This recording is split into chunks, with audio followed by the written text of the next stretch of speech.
বাচ্চার মাথায় হাত রেখে এটি দোয়া করে ফু দিলে আল্লাহ তাআলা জ্ঞান বুদ্ধি বাড়িয়ে দিবেন। অনেক সময় দেখা যাচ্ছে কিছু বাচ্চা কথা শোনে না, অনেক সময় দেখা যাচ্ছে পড়া পড়ে মুখস্থ হয় না, বিভিন্নভাবে তারা টেনশনে পড়ে যায়।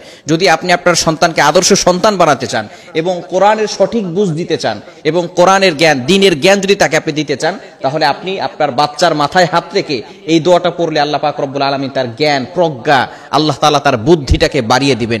বিশেষ করে ইবনে আব্বাস, আব্দুল্লাহ ইবনে আব্বাস রাদিয়াল্লাহু তাআলা আনহু, অর্থাৎ নবীজি সাল্লাল্লাহু আলাইহি সাল্লামের চাচাতো ভাই আব্বাস রাদিয়াল্লাহু তাআলা আনহুর সন্তান আব্দুল্লাহ ইবনে আব্বাস রাদিয়াল্লাহু তাআলা আনহু, তিনি বলেন যে আমাকে নবীজি সাল্লাল্লাহু আলাইহি সাল্লাম এই দোয়াটা পড়ে ফু দিয়েছিলেন। এই দোয়াটা আমার জন্য নবী সাল্লাল্লাহু আলাইহি সাল্লাম করেছিলেন, যার কারণে আল্লাহ তাআলা আমাকে এতটা জ্ঞান দান করেছিলেন। এখনো কিন্তু আব্দুল্লাহ ইবনে আব্বাস তিনি কিন্তু তাফসিরের জগতের ভিতরে অন্যতম একজন তাফসিরকারক এবং তিনি একজন বড় মুফাসসির। এজন্য অবশ্যই আপনি যদি আপনার সন্তানের জ্ঞান বাড়াতে চান, অনেক সময় সন্তানরা কথা শুনে না, অনেক সময় সন্তানের জ্ঞান বুদ্ধি কম থাকে, অনেক সময় সন্তান দেখা যাচ্ছে মুখস্থ করতে পারে না, পড়া ভুলে যায়, বারবার তাকে পড়তে হয়। যদি আপনি এই দোয়াটা পড়ে ফু দিতে পারেন, আল্লাহ পাক রব্বুল আলামিন অবশ্যই আপনার সন্তানের জ্ঞান বুদ্ধি বাড়িয়ে দিবেন, দ্বীনের সঠিক বুঝ আল্লাহ পাক রব্বুল আলামিন দান করবেন। দোয়াটি হচ্ছে আল্লাহুম্মা ফাক্কিহহু ফিদ-দীন ওয়া আল্লিমহু তা'উযীল। খুবই চমৎকার একটি দোয়া, আল্লাহুম্মা ফাক্কিহহু ফিদ-দীন ওয়া আল্লিমহু তা'উযীল। এই দোয়াটা মুখস্থ করে নেবেন, কোট করে নেবেন। যারা এখানে আছেন লিখে নেন, এখানে লিখে নেন, এবং যারা শুনছেন অবশ্যই এটাকে কোট করে নেবেন এবং সন্তানের মাথায় হাত রেখে এটা পড়ে ফু দিবেন, আল্লাহুম্মা ফাক্কিহহু ফিদ-দীন ওয়া আল্লিমহু তা'উযীল।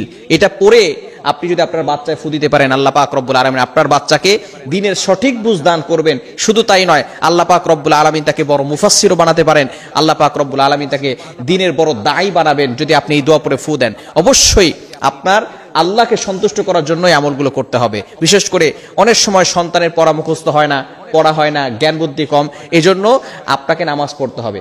সন্তানকে আদর্শ বানাতে হলে আপনাকে কিন্তু আগে আদর্শ হতে হবে, বাবাকে এবং মাকে আগে আদর্শবান হতে হবে, তারপরে কিন্তু সন্তান আদর্শবান হবে।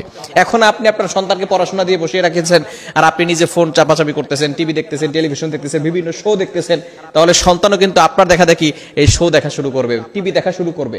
এজন্য অবশ্যই সন্তানকে যদি আদর্শ বানাতে চান, আগে পিতা মাতাকে আদর্শবান হতে হবে। এজন্য আমরা আদর্শবান হব, 5 ওয়াক্ত নামাজ পড়বো, আমাদের দেখা দেখি কিন্তু সন্তানও 5 ওয়াক্ত নামাজ পড়া শুরু করবে।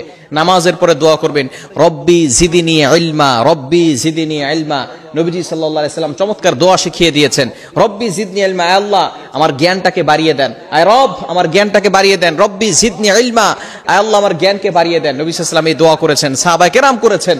সুতরাং আপনি আপনার সন্তানকে এই দোয়া শিখাবেন এবং সন্তানের মাথায় এটা পড়ে ফু দিবেন, আল্লাহুম্মা ফাক্কিহহু ফিদ-দীন ওয়া আল্লিমহু তা'উযীল। এভাবে যদি আপনি পড়ে ফু দিতে পারেন, তাহলে আল্লাহ পাক রব্বুল আলামিন দেখা যাচ্ছে যে আপনার সন্তানকে জ্ঞান দিয়ে প্রজ্ঞা দিয়ে ভরপুর করে দিবেন। আল্লাহ পাক রব্বুল আলামিন তাকে বুদ্ধিমান বানাবেন, বুদ্ধিমান হবে, বুদ্ধিজীবী হবে না, অর্থাৎ দ্বীনের সঠিক